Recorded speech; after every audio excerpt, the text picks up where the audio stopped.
एक व्यापारी थे जिनकी एक बेटी थी। वह अपनी बेटी के लिए एक अच्छा पति चाहते थे। दो युवक थे। पहला युवक बहुत सुंदर था, दूसरा युवक साधारण था लेकिन बहुत बुद्धिमान और दयालु था। व्यापारी की बेटी सुंदर युवक से शादी करना चाहती थी।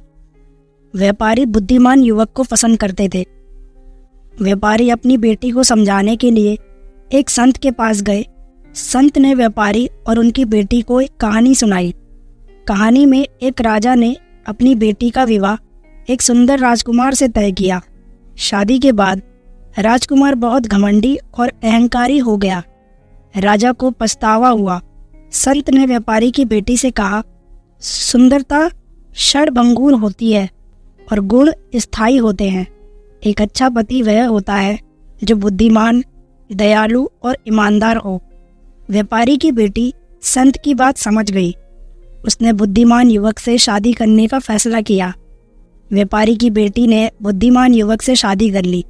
शुरू में शादी के बाद थोड़ी परेशानी जरूर हुई क्योंकि उन्हें एक दूसरे को अच्छी तरह से जानना था, लेकिन युवक बुद्धिमान और दयालु था। उसने धीरे धीरे व्यापारी की बेटी का दिल जीत लिया। वो उसकी बातें समझता, उसकी मदद करता और मुश्किल समय में उसका साथ देता। कुछ समय बाद उनकी शादी बहुत खुशहाल हो गई। दूसरी तरफ सुंदर युवक ने एक अमीर लड़की से शादी कर ली, लेकिन वो लड़की भी उतनी ही घमंडी थी।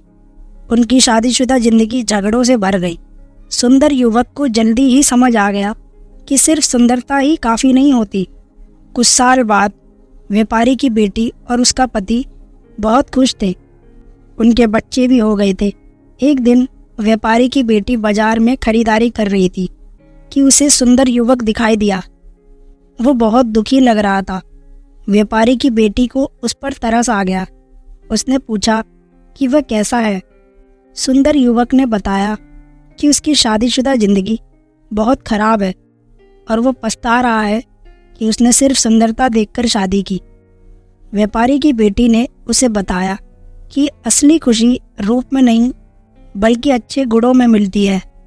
सुंदर युवक को उसकी बात समझ आ गई और उसने अपने जीवन को सुधारने का फैसला किया। दोस्तों, मैं उम्मीद करता हूँ आपको ये कहानी अच्छी लगी होगी। अगर कहानी अच्छी लगी है तो आप हमारी वीडियो को लाइक करें एंड कमेंट करके बताएं कि वीडियो कैसी लगी एंड सब्सक्राइब भी करें और बेल आइकन दबा लें जिससे आपको हमारी वीडियो की नोटिफिकेशन सबसे पहले मिलेगी।